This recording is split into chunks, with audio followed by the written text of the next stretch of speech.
కొంపతీసి balcony ticket అవును తీసావా? బాల్కనీకే. అమ్మో కొంప ఉనిగింది. ఎందుకు మురుగుతుంది? అది కాదు స్వాతి, బాల్కనీలో సీట్లన్నీ చిరిగిపోయాయన్నమాట. పర్వాలేదులే రండి. అమ్మో చచ్చిపోతా. ఆ సంగతి తెలిసే ఫస్ట్ క్లాస్ టికెట్స్ తీశాను. నాకు తెలుసు నువ్వు జోక్ చేసావని. చిలిపి చూస్తున్నారు. ఆ, క్యాంటీన్ వాడు చూస్తుంటే మీరెందుకు కంగారు పడుతున్నారు? కంగారు పట్టడం నాకు అలవాటైపోయింది. నాయనమ్మ, నువ్వు సింహాన్ని కన్నదానివి, నేను ఆ సింహాన్ని. పడతారు, జాగ్రత్త. నువ్వు ఏడవకూడదు. కానీ నాకేదో నాకేం కాదు. ఒకవేళ నాకేదైనా జరిగితే నువ్వే నాకు కొరిపెట్టాలి. అటువంటి మాటలు మాట్లాడుతున్నా.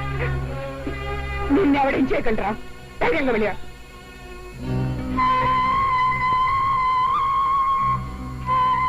నేను ఇప్పుడే వచ్చేస్తాను.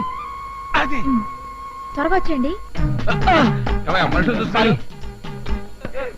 భగవంతుడా, ఎంత పని చేస్తావు? ఎలా ఉంది సినిమా? కళ్ళు కనపట్లేదా? మా ఆవిడ అనుకున్నాండి. మీ ఆవిడైతే మాత్రం సినిమా థియేటర్ లోకి వెళ్తావా? నా పెళ్ళం నా ఇష్టం. ఏమండి? అయినా సరే ఎందుకండి వాళ్ళతో గొడవ? కూర్చోండి. అవును, ఏమిటి ఇన్సెప్ట్ చేశారు? వరండాలో నా స్నేహితుడు కనిపించాడు. సినిమా చూడు.